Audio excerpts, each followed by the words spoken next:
1996 ജനുവരി 5 പുലർക്കാലം. ബുർഖ ധരിച്ച ഒരാൾ അതാ ആ വഴിയിലൂടെ നടന്നു പോകുന്നു. മറ്റൊരാൾ നോക്കുമ്പോൾ അയാൾ അലക്ഷ്യമായി നടന്നു പോവുകയാണെന്നേ തോന്നുകയുള്ളൂ. പക്ഷേ അയാളുടെ നോട്ടം എവിടെയും എത്തുന്നുണ്ടായിരുന്നു. ഓരോ ചുവടുവെപ്പിലും ജാഗ്രത പുലർത്തുന്നത് പോലെ, ഓരോ ശബ്ദത്തിനും കാത് കൊടുക്കുന്നത് പോലെ അയാൾ എവിടേക്കാണ് പോകുന്നത്. ഒടുവിൽ അയാൾ തൻ്റെ ലക്ഷ്യസ്ഥാനത്ത് എത്തി. അതൊരു വീടായിരുന്നു. ഒസാമ ഹമാദ് എന്ന സുഹൃത്തിൻ്റെ വീട്. ബുർഖധാരി വീടിനകത്തേക്ക് കയറി. അയാൾ തൻ്റെ ബുർഖ അഴിച്ചു വെച്ചു. പക്ഷേ അതൊരു സ്ത്രീ ആയിരുന്നില്ല, പുരുഷനായിരുന്നു.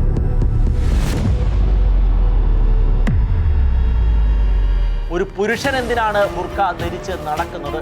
പറയാം. ബുർഖ അഴിച്ചു മാറ്റിയതിന് ശേഷം അയാൾ പതിവ് പോലെ പ്രഭാത പ്രാർത്ഥന നടത്തി. ഭക്ഷണം കഴിച്ചു. ഇനി സുഖമായിട്ടൊന്ന് ഉറങ്ങണം. തലേ രാത്രി അയാൾ ഉറക്കമിളച്ചിരുന്ന് ഒരു ജോലിയിലായിരുന്നു. അതിൻ്റെ ക്ഷീണം തീർക്കാൻ ഇനി പകൽ മുഴുവൻ കിടന്ന് ഉറങ്ങിയാലും അധികമാകില്ല. 3 വലിയ തലയിണകൾ നിരത്തിയ കിടക്കയായിരുന്നു അയാളുടേത്. കിടക്കുന്നതിന് മുൻപ് അയാൾ മേശപ്പുറത്തേക്ക് നോക്കി. ഒസാമ ഹമാദിന്റെ ഫോൺ അവിടെ ഉണ്ടോ? അയാൾക്കറിയാമായിരുന്നു അച്ഛൻ തന്നെ വിളിക്കുമെന്ന്. പക്ഷേ ഫോൺ അവിടെ കണ്ടില്ല. കൂടുതൽ സമയം ഫോൺ അന്വേഷണം നടത്താതെ അയാൾ ഉറങ്ങാൻ തയ്യാറായി. അധികം വൈകാതെ അയാൾ ഉറങ്ങിപ്പോവുകയും ചെയ്തു. ഈ സമയം അയാൾ കിടന്നുറങ്ങുന്നതിന് അധികം ദൂരെയല്ലാതെ ഫീൽഡ് റേഡിയോകൾ, സെൽഫോണുകൾ, ബ്ലാക്ക് ബോക്സുകൾ, ബൈനോക്കുലർ എന്നിവയുമായി സായുധധാരികളായ ഏതാനും പേർ ആ വീട്ടിലേക്ക് നോക്കി അക്ഷമരായി കാത്ത് നിൽക്കുന്നുണ്ടായിരുന്നു. അവർ ആർക്കൊക്കെയോ നിർദ്ദേശങ്ങൾ നൽകുകയും ആരിൽ നിന്നുമൊക്കെയോ നിർദ്ദേശങ്ങൾ സ്വീകരിക്കുകയും ചെയ്യുന്നുണ്ടായിരുന്നു. അതൊന്നും അറിയാതെ അയാൾ കിടന്നുറങ്ങുകയായിരുന്നു. ഏതാനും നിമിഷങ്ങൾക്കുള്ളിൽ താൻ കൊല്ലപ്പെടുമെന്ന് അറിയാതെ, ഇത് തൻ്റെ അന്ത്യനിദ്രയാണെന്ന് മനസ്സിലാക്കാതെ. രാവിലെ 8:40 ആയിട്ടുണ്ടാവും. ഒസാമ വന്ന് അയാളെ വിളിച്ച് എഴുന്നേൽപ്പിച്ചു. അച്ഛൻ വിളിക്കുന്നു. ഒസാമ തൻ്റെ ഫോൺ അയാളുടെ നേരെ നീട്ടി. അയാൾ ഉറക്കത്തിൽ നിന്ന് ചാടി എഴുന്നേറ്റു. ഹലോ, അയാൾ ശബ്ദിച്ചു. രാവിലെ മുതൽ ഞാൻ നിന്നെ വിളിക്കാൻ നോക്കുന്നു, കിട്ടുന്നില്ല. ഫോണിൻ്റെ അങ്ങേ തലക്കിൽ നിന്ന് അച്ഛൻ പരാതിപ്പെടും പോലെ പറഞ്ഞു. അച്ഛന് സുഖമാണോ? അയാൾ ചോദിച്ചു. അതിന് ഉത്തരം കിട്ടുന്നതിന് മുൻപ് അയാളുടെ കയ്യിലിരുന്ന ഫോൺ പൊട്ടിത്തെറിച്ചു. Hello hello. അയാളുടെ മുഖത്തിന്റെ വലതുഭാഗം മുഴുവൻ പൊട്ടിത്തെറിച്ചു. ഫോണിന്റെ അവശിഷ്ടങ്ങൾ അയാളുടെ തലച്ചോറിലേക്ക് കുത്തി കയറി. ചെവി തൂങ്ങിക്കിടന്നു. വളരെ ദാരുണമായ അന്ത്യം.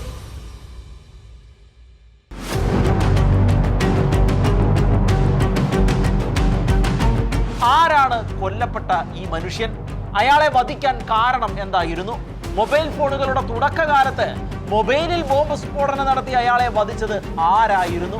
ഇന്ന് നമ്മൾ പറയാൻ പോകുന്നത് ആ വധവും അതിന്റെ പിന്നിലെ കാരണങ്ങളുമാണ്.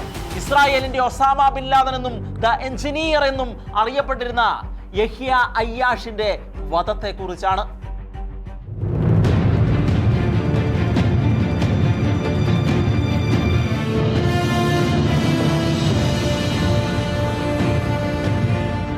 ഹമാസിന്റെ മുഖ്യ ബോംബ് നിർമ്മാതാവും ഇസുദ്ദീൻ അൽഖസാം ബ്രിഗേഡുകളുടെ വെസ്റ്റ് ബാങ്ക് ബറ്റാലിയന്റെ നേതാവുമായിരുന്ന യഹ്യ അയ്യാഷ് 1966 മാർച്ച് 6 റഫത്തിലാണ് ജനിച്ചത്.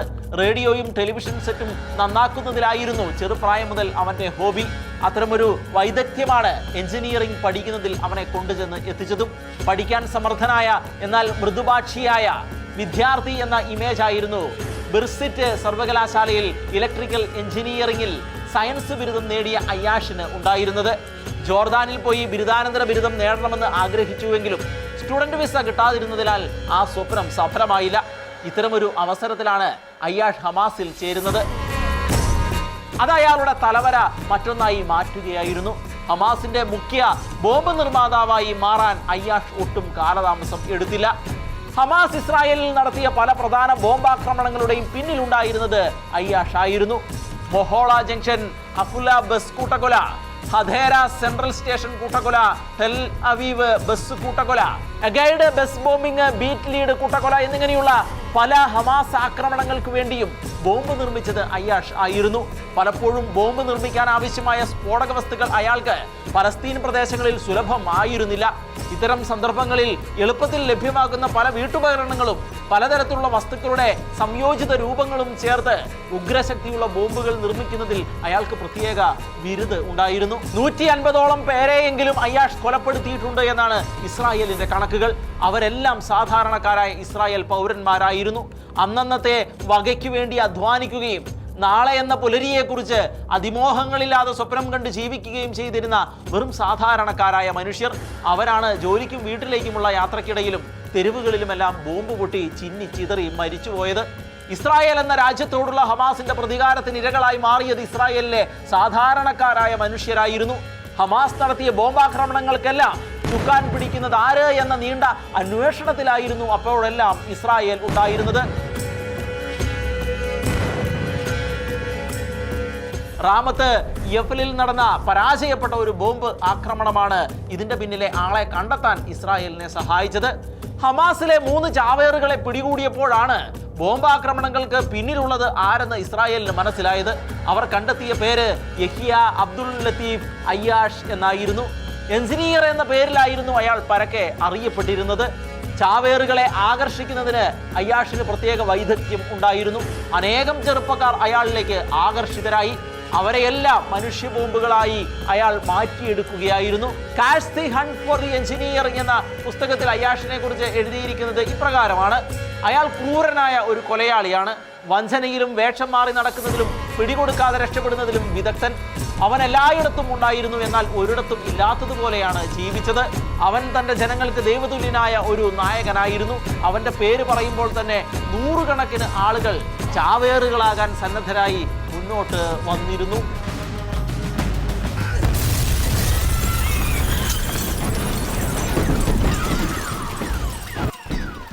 അയ്യാഷിനെ പോലെയുള്ള ഒരാൾ ജീവിച്ചിരിക്കുന്നത് തങ്ങൾക്ക് മാത്രമല്ല ലോകത്തിന് തന്നെ ഭീഷണിയാണെന്ന് ഇസ്രായേൽ മനസ്സിലാക്കി. അതുകൊണ്ട് ഏതു വിധേനയും അയാളെ വകവരുത്താൻ അവർ പദ്ധതികൾ ആസൂത്രണം ചെയ്തു തുടങ്ങി. ഇസ്രായേലി ഇന്റലിജൻസ് ഏജൻസിയായ ഷിൻബെറ്റിനായിരുന്നു ഇതിന്റെ ചുമതല. ഇസ്രായേലി ഇന്റലിജൻസ് കമ്മ്യൂണിറ്റിയിലെ 3 പ്രധാന വിഭാഗങ്ങളിലൊന്നാണ് ഷിൻബെറ്റ്. ഇതിൽ മൊസാദ് നമുക്കേറെ പരിചിതമാണല്ലോ. വിദേശ ഇന്റലിജൻസ് സർവീസാണ് മൊസാദിൻ്റേത്. സൈനിക ഇന്റലിജൻസ് കൈകാര്യം ചെയ്യുന്ന വിഭാഗമാണ് അമാൻ. ആഭ്യന്തര സുരക്ഷയാണ് ഷിൻബെറ്റിൻ്റേത്. രാജ്യസുരക്ഷ ഉറപ്പുവരുത്തുക, തീവ്രവാദ സംഘങ്ങളെ തുറന്നുകാട്ടുക, ഭീകരരെന്ന് സംശയിക്കുന്നവരെ ചോദ്യം ചെയ്യുക, വെസ്റ്റ് ബാങ്കിലെയും ഗാസ മുനമ്പിലെയും ഭീകരവിരുദ്ധ പ്രവർത്തനങ്ങൾക്ക് രഹസ്യാന്വേഷണം നൽകുക തുടങ്ങിയവയാണ് ഷിൻബെറ്റിന്റെ പ്രധാന പ്രവർത്തനങ്ങൾ. 1949 ഫെബ്രുവരി 8-നായിരുന്നു ഷിൻബെറ്റിന്റെ രൂപീകരണം. ഇതിനിടയിലായിരുന്നു ഇസ്രായേലിനെ ഞെട്ടിച്ച മറ്റൊരു കൊലപാതകം നടന്നത്. ഇസ്രായേൽ പ്രധാനമന്ത്രി ഇക്സാക്ക് റാബിന്റെ വധമായിരുന്നു അത്. ഇസ്രായേലി തീവ്ര വലതുപക്ഷക്കാരാണ് കൊലപാതകത്തിന് പിന്നിൽ ഉണ്ടായിരുന്നത് എങ്കിലും ഹമാസ് ഇസ്രായേലിനെതിരെ തുടർച്ചയായി ആക്രമണം അഴിച്ചുവിട്ടുകൊണ്ടിരുന്ന അവസരത്തിലായിരുന്നു ഈ കൊലപാതകവും നടന്നത്. അതുകൊണ്ട് തന്നെ ഹമാസിനെ വകവരുത്താനുള്ള ശ്രമത്തിന്റെ ഭാഗമായി എന്നോണം അയ്യാഷിനെ ഇല്ലായ്മ ചെയ്യേണ്ടത് അനിവാര്യമായിരുന്നു. എന്നാൽ അത് അത്ര എളുപ്പമുള്ള കാര്യം ആയിരുന്നില്ല. അക്കാര്യം ഇസ്രായേലിനും നല്ലതുപോലെ അറിയാമായിരുന്നു. ഷിൻബെറ്റിന്റെ അന്വേഷണം ആരംഭിച്ചുവെങ്കിലും അയ്യാഷിനെ കണ്ടെത്താൻ വർഷങ്ങൾ പലത് കഴിഞ്ഞിട്ടും സാധിച്ചിരുന്നില്ല. ഒളിച്ചിരുന്ന് ഇസ്രായേലിനെതിരെ ആക്രമണങ്ങൾ നടപ്പിലാക്കുകയായിരുന്നു അപ്പോഴെല്ലാം അയാൾ. അത്തരമൊരു സാഹചര്യത്തിലാണ് അന്നത്തെ ഇസ്രായേൽ പ്രധാനമന്ത്രി ഇപ്രകാരം പറഞ്ഞത്: യഹിയ അയ്യാഷ്, ഡിസംഗോഫിലെ ആക്രമണത്തിന്റെ സൂത്രധാരനായ അയാളെ ഒരു മരിച്ച മനുഷ്യനായി മാത്രമേ ഞങ്ങൾ കണക്കാക്കുന്നുള്ളൂ. ഞങ്ങളുടെ കയ്യിൽ അയാളെ കിട്ടേണ്ട താമസം മാത്രമേ ഉള്ളൂ. ഇസ്രായേൽ വീശിയ സമർത്ഥമായ വലകളിൽ നിന്നെല്ലാം ഒഴിഞ്ഞുമാറി അയാൾ മത്സ്യം കണക്കെ വഴുതിപ്പോയിക്കൊണ്ട് ഇരിക്കുകയായിരുന്നു. സ്വന്തമായ ഫോണോ വിലാസമോ അയ്യാഷിന് ഉണ്ടായിരുന്നില്ല. ഒരിടത്തും അയാൾ സ്ഥിരമായി താമസിക്കാറും ഉണ്ടായിരുന്നില്ല. ഇതെല്ലാം ഇസ്രായേലിന് അയ്യാഷിനെതിരെ നടപടികൾ എടുക്കുന്നതിൽ വിഘാതം സൃഷ്ടിച്ചവ ആയിരുന്നു. എങ്കിലും പരാജയം സമ്മതിക്കാനോ തോറ്റു പിന്മാറാനോ തയ്യാറാകാതെ ഇസ്രായേലിന്റെ രഹസ്യ സംഘടനകൾ അയ്യാഷിന്റെ ഓരോ നീക്കങ്ങളും സമർത്ഥമായി നിരീക്ഷിച്ചുകൊണ്ടിരുന്നു. എവിടെയെങ്കിലും അയാൾക്ക് ഒരു പിഴവ് സംഭവിക്കാമെന്നും ആ പിഴവ് മനസ്സിലാക്കി തങ്ങൾക്ക് കൃത്യം നിർവഹിക്കാൻ കഴിയുമെന്നും അവർക്ക് അറിയാമായിരുന്നു. അങ്ങനെ ഇരിക്കുമ്പോഴാണ് അവർക്കൊരു രഹസ്യം വീണ് കിട്ടിയത്. ഒസാമ ഹമദ് എന്ന വ്യക്തിയുമായുള്ള അയ്യാഷിന്റെ സൗഹൃദമായിരുന്നു അത്. തൻ്റെ സ്വകാര്യ ആവശ്യങ്ങൾക്കായി അയാൾ ഒസാമയുടെ ഫോണാണ് ഉപയോഗിക്കുന്നത് എന്നും അവർ മനസ്സിലാക്കുകയുണ്ടായി. 1995 ഗാസയിൽ സുഹൃത്തായ ഒസാമ ഹമദിന്റെ വീട്ടിലായിരുന്നു അയ്യാഷ് താമസിച്ചിരുന്നത്. ഇതിനിടയിൽ അയ്യാഷ് വിവാഹിതനും ഒരു ആൺകുട്ടിയുടെ പിതാവുമായി കഴിഞ്ഞിരുന്നു. ഗസയിൽ തന്നെ മറ്റൊരു സ്ഥലത്ത് സുരക്ഷിതമായിട്ടായിരുന്നു അയാൾ ഭാര്യയെയും മകനെയും പാർപ്പിച്ചിരുന്നത്. അതായത് ഒസാമയുടെ വീടിന്റെ ഏകദേശം 1 കിലോമീറ്റർ അകലെയായിരുന്നു അവരുടെ വീട്. ഭാര്യയും മകനും മാതാപിതാക്കളും അയാളുടെ പ്രാണനായിരുന്നു. ഇടയ്ക്കിടെ അയാൾ വേഷം മാറി ഭാര്യയെയും മകനെയും സന്ദർശിച്ചു കൊണ്ടിരുന്നു. തുടക്കത്തിൽ നാം കണ്ട രംഗത്തിൽ ബുർഖ ധരിച്ച് അയ്യാഷ് എത്തിയതിന്റെ സാഹചര്യം ഇപ്പോൾ മനസ്സിലായി കാണുമല്ലോ. വെസ്റ്റ് ബാങ്കിലുള്ള മാതാപിതാക്കളുമായും അയാൾ ബന്ധം പുലർത്തിയിരുന്നു. ഭൂരിപക്ഷ പലസ്തീൻ ജിഹാദികളിൽ നിന്ന് അയ്യാഷ് വ്യത്യസ്തനായതും ഇങ്ങനെയാണ്. അയാൾ ഒരു കുടുംബനാഥനായിരുന്നു. കുടുംബവുമായി നല്ല വ്യക്തിബന്ധം പുലർത്തുകയും ചെയ്തിരുന്നു. അയാൾ ഭാര്യയെയും മകനെയും സുരക്ഷിതമായി പാർപ്പിച്ചിരുന്നുവെങ്കിലും അയ്യാഷ് എപ്പോഴും സംശയാകുലനും അതീവ ജാഗ്രത പുലർത്തുന്നവനുമായിരുന്നു. ബന്ധങ്ങളുടെ പേരിൽ ബലഹീനനായിരുന്നു അയാൾ. അമ്മയോടും അച്ഛനോടുമുള്ള സ്നേഹത്തിന്റെ തടവുകാരനായിരുന്നു അയാൾ. കുടുംബം ഷിൻബറ്റിന്റെ ശ്രദ്ധയ്ക്ക് പാത്രമാകുന്നതോർത്ത് അയാൾ ആശങ്കാകുലനായിരുന്നു. The hunt for the engineer എന്ന പുസ്തകത്തിന്റെ കർത്താവായ സാമുവൽ കാറ്റ്സ് ഇങ്ങനെയാണ് എഴുതുന്നത്. അയാൾ ബുർക്കവേഷം ധരിച്ച് ഒസാമയുടെ വീട്ടിലെത്തിയതിന് തലേന്ന് രാത്രി മുഴുവൻ ഉറക്കിളച്ചിരുന്ന് ബോംബ് ഉണ്ടാക്കുന്ന ജോലി കഴിഞ്ഞിട്ടായിരുന്നു അവിടെ എത്തിയത്. എവിടെയൊക്കെയോ പൊട്ടിച്ചിതറാൻ ഇസ്രായേലിലെ ചില നിരപരാധികളുടെ ജീവൻ ലക്ഷ്യമിട്ടുകൊണ്ടുള്ളതായിരുന്നു അയാളുടെ കഠിനാധ്വാനം. ഒസാമയുടെ ഫോണാണ് അയാൾ അന്ന് ഉറങ്ങാൻ പോകുന്നതിന് മുൻപ് അന്വേഷിച്ചത്. സാധാരണയായി ലാൻഡ് ഫോണാണ് അച്ഛനെ വിളിക്കാനായി ഉപയോഗിക്കാറുണ്ടായിരുന്നത്. പക്ഷേ ആ ദിവസങ്ങളിൽ ലാൻഡ് ഫോണിന് എന്തോ കംപ്ലൈന്റ് ഉണ്ടായിരുന്നു. അതുകൊണ്ടാണ് മോട്ടറോളയുടെ ഫോൺ അയാൾ ഉപയോഗിച്ചത്. ഒസാമയുടെ ഫോൺ നമ്പർ 0505074997 എന്നായിരുന്നു. അയാൾ ആ നമ്പർ അച്ഛന് നൽകുകയും ചെയ്തിരുന്നു. ആ നമ്പറിലേക്കാണ് അന്ന് ഫോൺ കോൾ വന്നത്. ഉറക്കത്തിൽ നിന്നുണർന്ന് അയ്യാഷ് ഫോൺ എടുത്തു. താൻ രാവിലെ 8 മണി മുതൽ ഫോൺ വിളിക്കുന്നതാണ് എന്നും ഇപ്പോഴാണ് കിട്ടുന്നത് എന്നും അച്ഛൻ പറഞ്ഞു. അച്ഛന് സുഖമാണല്ലോ എന്ന് മകൻ ചോദിക്കുന്നു. അവർ കൂടുതലൊന്നും സംസാരിച്ചില്ല. അപ്പോഴേക്കും അത് സംഭവിച്ചു കഴിഞ്ഞിരുന്നു. ഒരു വലിയ സ്ഫോടനം. ഹലോ ഹലോ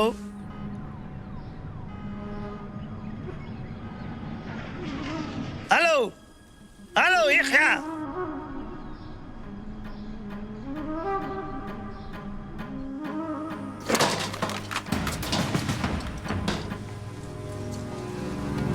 ഈ സ്ഫോടനം എങ്ങനെ സംഭവിച്ചു? ഇനി അത് പറയാം. അച്ഛനും മകനും കൂടി സംസാരിച്ചു കൊണ്ടിരിക്കുമ്പോൾ ആ വീടിന്റെ ഇത്തിരി ദൂരത്തിൽ കുറെ ആളുകൾ നിന്നിരുന്നുവെന്ന് നമ്മൾ പറഞ്ഞു വെച്ചുവല്ലോ. അവർ മാത്രമല്ല, ആ ഫ്രെയിമിൽ മറ്റു ചിലർ കൂടി ഉണ്ടായിരുന്നു. ആകാശത്ത് താഴ്ന്നു പറക്കുന്ന വിമാനമായിരുന്നു അതിലൊന്ന്. ഇസ്രായേൽ വിമാനമായിരുന്നു അത്. അയ്യാഷും അച്ഛനും കൂടിയുള്ള സംഭാഷണം വിമാനത്തിലുള്ളവർ ചോർത്തി. അയ്യാഷാണ് ഫോണിലൂടെ സംസാരിക്കുന്നത് എന്ന് അവർ ഉറപ്പുവരുത്തി. ആ ശബ്ദം തങ്ങൾ വർഷങ്ങളായി തേടിക്കൊണ്ടിരുന്ന ശത്രുവിൻ്റെതാണ് എന്ന് തീർച്ചയായതോടെ ആ വിവരം ഇസ്രായേലി കമാൻഡ് പോസ്റ്റിലേക്ക് നൽകി. അവിടെ നിന്ന് കിട്ടിയ നിർദ്ദേശമനുസരിച്ച് റിമോട്ട് കൺട്രോൾ പ്രവർത്തിപ്പിക്കുകയും സ്ഫോടനം നടത്തുകയുമായിരുന്നു. അപ്പോൾ വീണ്ടും ഒരു സംശയം ഉയരാം. എങ്ങനെയാണ് അയ്യാഷിന്റെ ഫോണിൽ സ്ഫോടനം സംഭവിക്കുന്നത്? ഇന്ന് നാം പലപ്പോഴും മൊബൈൽ ചാർജ് ചെയ്തുകൊണ്ടിരിക്കുന്ന അവസരത്തിൽ ഫോൺ പൊട്ടിത്തെറിച്ചതായുള്ള വാർത്തകൾ കേൾക്കാറുണ്ട്. എന്നാൽ അതുപോലെയൊരു പൊട്ടിത്തെറിയല്ല അന്ന് അവിടെ സംഭവിച്ചത്. അയ്യാഷ് ഉപയോഗിച്ചുകൊണ്ടിരുന്ന ഫോണിൽ 50 ഗ്രാം തൂക്കമുള്ള RDX സ്ഫോടക വസ്തു നിറച്ചിട്ടുണ്ടായിരുന്നു. ഇതെങ്ങനെ സംഭവിച്ചു? ഇതാര് ചെയ്തു? ഇതും ഒരു വലിയ കഥയാണ്. ഒസാമയുടെ അമ്മാവനായിരുന്നു കമാൽ ഹമാദ്. അയ്യാഷിനെ പിടികൂടാൻ ഏത് മാർഗവും അന്വേഷിച്ചുകൊണ്ടിരുന്ന ഷിൻബറ്റിന്റെ മുന്നിൽ വീണ് കിട്ടിയ സ്വർണമായിരുന്നു കമാൽ ഹമാദ്. അയാൾ ഏതാനും ദിവസത്തേക്ക് ഒസാമയിൽ നിന്ന് ഈ ഫോൺ വാങ്ങിയിരുന്നു. നിശ്ചിത ദിവസങ്ങൾക്ക് ശേഷം അയാൾ തിരികെ കൊണ്ടുപോയി കൊടുക്കുകയും ചെയ്തു. അയ്യാഷിന്റെ ശബ്ദം ചോർത്തുക മാത്രമാണ് ലക്ഷ്യം എന്നാണത്രേ കമാലിനോട് ഷിൻബറ്റ് പറഞ്ഞിരുന്നതെന്ന് പറയപ്പെടുന്നത്. അതുകൊണ്ട് തന്നെ സ്ഫോടക വസ്തു നിറച്ചിരുന്ന കാര്യം അയാൾ അറിഞ്ഞിരുന്നില്ലത്രേ. അതെന്തായാലും സ്ഫോടനത്തിന് ശേഷം കമാലിനെ ആ നാട്ടിൽ ആരും കണ്ടിട്ടില്ല. തനിക്കുള്ളതെല്ലാം വിട്ട് ഉപേക്ഷിച്ച് വ്യാജ പാസ്പോർട്ടിൽ അമേരിക്കയിലേക്ക് അയാൾ പോവുകയാണ് ചെയ്തത്. $1 മില്യൺ അയാൾക്ക് ഷിൻബറ്റ് വഴി ഇസ്രായേൽ വാഗ്ദാനം ചെയ്തിരുന്നുവെന്നാണ് ഇത് സംബന്ധിച്ച ചില ഡോക്യുമെന്ററികളും പുസ്തകങ്ങളും അവകാശപ്പെടുന്നത്. അയ്യാഷ് കിടന്നുറങ്ങാൻ പോകുന്നതിന് മുൻപ് ഫോൺ അന്വേഷിച്ചിട്ടും കാണാതെ വന്നതും പിറ്റേന്ന് രാവിലെ ഫോൺ കൊണ്ടുപോയി സുഹൃത്ത് കൊടുത്തതും ഇങ്ങനെയൊരു പശ്ചാത്തലത്തിലായിരുന്നു. വീടിനുള്ളിൽ സംസാരിക്കുന്നയാൾ അയ്യാഷാണ് എന്ന് ഉറപ്പ് കിട്ടിയതിന് ശേഷം റിമോട്ട് കൺട്രോൾ വഴി മൊബൈൽ സ്ഫോടനം നടത്തിയാണ് അയാളെ ഇസ്രായേൽ വകവരുത്തിയത്. വ്യക്തമായ പദ്ധതിയുടെയും കൃത്യമായ ആസൂത്രണത്തിന്റെയും വർഷങ്ങൾ തീട്ട പരിശ്രമങ്ങളുടെയും വിജയകരമായ പരിസമാപ്തിയായിരുന്നു ആ കൊലപാതകം. 1995 പ്രത്യേകത നമുക്കറിയാം. അന്ന് ലോകത്തിൽ അപൂർവമായി മാത്രമേ മൊബൈൽ ഫോണുള്ളൂ. മൊബൈൽ ഫോണിനെ കുറിച്ച് അധികം പേരും അറിഞ്ഞു തുടങ്ങിയിട്ട് കൂടി ഉണ്ടായിരുന്നില്ല. എന്നിട്ടും മൊബൈൽ ഫോണിന്റെ സാധ്യത മനസ്സിലാക്കി ശത്രുവിനെ വകവരുത്താൻ മൊബൈൽ ഫോൺ ഉപയോഗിച്ചതിലെ ഇസ്രായേലിന്റെ ബുദ്ധിയും അത് നടപ്പിലാക്കിയ ഷിൻബറ്റിന്റെ സാമർഥ്യവും നമ്മെ വിസ്മയിപ്പിക്കുന്നതാണ്. ലോകത്താദ്യമായി മൊബൈൽ ഫോൺ ഉപയോഗിച്ച് സ്ഫോടനം നടത്തിയ സംഭവവും ഇതാണ്. The hunt for the engineer എന്നാണ് ഷിൻബറ്റ് ഈ ഓപ്പറേഷന് പേര് നൽകിയത്. അയ്യാഷ് കൊല്ലപ്പെടുമ്പോൾ അയാൾക്ക് 29 വയസ്സ് മാത്രമേ പ്രായം ഉണ്ടായിരുന്നുള്ളൂ. ടൈം ബോംബിൽ പൊതിഞ്ഞ അപകടമെന്നാണ് ഒരു ഇസ്രായേലി ഉദ്യോഗസ്ഥൻ ഈ കൊലപാതകത്തെ വിശേഷിപ്പിച്ചത്. അയ്യാഷ് കൊല്ലപ്പെട്ടതേ ഒസാമയെ പലസ്തീൻ സുരക്ഷാ പോലീസ് അറസ്റ്റ് ചെയ്തു. കോൺട്രാക്ടറായിരുന്ന തന്റെ അമ്മാവൻ കമാലിനെ കുറിച്ച് ഒസാമ പല വെളിപ്പെടുത്തലുകളും നടത്തുകയുണ്ടായി. അയ്യാഷിന്റെ മരണത്തെക്കുറിച്ച് ഒസാമ പിന്നീട് പറഞ്ഞത് ഇപ്രകാരമായിരുന്നു: രാവിലെ 9 മണിയോടെ മൊബൈൽ ഫോൺ റിംഗ് ചെയ്തു. യഹ്യായുടെ അച്ഛനായിരുന്നു ഫോണിൽ. മകനോട് സംസാരിക്കണമെന്ന് അദ്ദേഹം പറഞ്ഞു. ഞാൻ അദ്ദേഹത്തിന് ഫോൺ കൈമാറി. അച്ഛനോട് അദ്ദേഹം സംസാരിക്കുന്നത് ഞാൻ കേട്ടു. അദ്ദേഹത്തെ ഒറ്റയ്ക്ക് സംസാരിക്കാൻ വിട്ടിട്ട് ഞാൻ മുറിയിൽ നിന്ന് മാറി. 5 മിനിറ്റ് കഴിഞ്ഞപ്പോൾ ഫോൺ സംഭാഷണം അവസാനിച്ചു എന്ന് കരുതി ഞാൻ തിരികെ മുറിയിലേക്ക് ചെന്നു. അവിടെ ഞാൻ കണ്ടത് രക്തത്തിൽ കുളിച്ചു കിടക്കുന്ന യഹ്യയെയാണ്. അദ്ദേഹത്തിന് തല ഉണ്ടായിരുന്നില്ല. ഞാൻ ഞെട്ടിപ്പോയി. ഞാൻ വേഗം ഹമാസിനെ വിവരമറിയിച്ചു. അവർ എത്തി മൃതദേഹം കൊണ്ടുപോയി. അമ്മാവൻ തന്നോട് ഫോൺ ആവശ്യപ്പെട്ടിരുന്നുവെന്നും അത് തിരികെ നൽകിയപ്പോഴാണ് അതിനുള്ളിൽ റേഡിയോ നിയന്ത്രിത ബോംബ് സ്ഥാപിച്ചത് എന്ന് താൻ വിശ്വസിക്കുന്നുവെന്നും ഒസാമ പറയുന്നു. അയാഷ് ഒസാമയുടെ വീട്ടിലാണ് താമസിച്ചിരുന്നത് എന്ന് മനസ്സിലാക്കി കഴിഞ്ഞപ്പോൾ അയാളെ അവിടെ വെച്ച് വകവരുത്താനായിരുന്നു ആദ്യം ഇസ്രായേൽ പ്ലാൻ ചെയ്തിരുന്നത് എന്നും പറയപ്പെടുന്നു. ഇസ്രായേൽ ചാരന്മാർ ഒസാമയുടെ വീട്ടിൽ നുഴഞ്ഞു കയറി റെക്കോർഡറും ക്യാമറയും സ്ഥാപിക്കുകയും പിന്നീട് അത് അയ്യാഷ് തന്നെയാണ് എന്ന് ഉറപ്പുവരുത്തി കഴിയുമ്പോൾ ബോംബ് സ്ഫോടനം നടത്തി അയാളെ വകവരുത്താം എന്നുമായിരുന്നു അവരുടെ ആദ്യ ആലോചന. എന്നാൽ ഒസാമയുടെ കുടുംബവും അവിടെ തന്നെയാണ് താമസിക്കുന്നത് എന്നതും അത്തരമൊരു അപകടത്തിൽ ഒസാമയുടെ പിഞ്ചു കുഞ്ഞുങ്ങൾ വരെ മരിച്ചു വീണാക്കാം എന്നുമുള്ള മാനുഷികമായ ചിന്തയാണ് അവരെ അതിൽ നിന്ന് പിന്തിരിപ്പിച്ചത്. നിരപരാധികളെ കൂട്ടക്കൊല ചെയ്യുന്ന രീതി ഇസ്രായേലിന് ഇല്ല. എന്നാൽ തങ്ങൾക്ക് ഭീഷണിയാകുകയും തങ്ങളുടെ ജനങ്ങളെ അകാരണമായി കൊല്ലുകയും ചെയ്യുന്നവരോട് ദാക്ഷിണ്യം കാണിക്കേണ്ട ആവശ്യവും ഇസ്രായേലിന് ഇല്ല. അതുവരെ ഇസ്രായേൽ നടത്തിയ തിരിച്ചടികളുടെ എല്ലാം ചരിത്രം പരിശോധിക്കുമ്പോൾ നമുക്ക് മനസ്സിലാവുന്ന കാര്യം ഇതുതന്നെയാണ്. സെല്ലുലാർ ഫോൺ വളരെ സമർത്ഥമായി നിർമ്മിച്ചതായിരുന്നു എന്നതിന്റെ തെളിവാണ് ഫോൺ പൊട്ടിത്തെറിച്ചിട്ടും അയ്യാഷിന്റെ മുഖത്തിന്റെ ഇടതുവശത്തിന് കേടുപാടുകൾ ഒന്നും സംഭവിച്ചിരുന്നില്ല എന്നതും. മാത്രവുമല്ല, ഫോൺ പിടിച്ചിരുന്ന വലത് കൈക്ക് പൊള്ളലോ കേടുപാടുകളോ സംഭവിച്ചിട്ടും ഉണ്ടായിരുന്നില്ല. PLO നേതാവ് യാസിർ അറാഫത്തും അയ്യാഷിന്റെ സംസ്കാര ചടങ്ങിൽ പങ്കെടുത്തിരുന്നു. സ്ഫോടനത്തെ അതിജീവിച്ച ഈ വലത്ത് കൈ പലസ്തീനികളുടെ ശക്തമായ ഒരു പ്രതീകമായി മാറുകയാണ് ചെയ്തത് എന്നതാണ് മറ്റൊരു കാര്യം. അയ്യാഷിന്റെ സംസ്കാര ചടങ്ങിൽ ഈ വലത് കൈയുടെ മാതൃകയും അവർ പ്രദർശിപ്പിച്ചിരുന്നു. ഒരു ബോംബ് നിർമ്മാതാവിനെ ചിരഞ്ജീവിയാക്കാനുള്ള ബോധപൂർവമായ ശ്രമത്തിന്റെ ഭാഗമായിരുന്നു അത്. മാത്രവുമല്ല, പലസ്തീൻ പിൽക്കാലത്ത് നിർമ്മിച്ച റോക്കറ്റുകൾക്ക് പേര് നൽകിയും അയ്യാഷിന്റെ പേര് നിലനിർത്താൻ അവർ ശ്രമിച്ചിരുന്നു.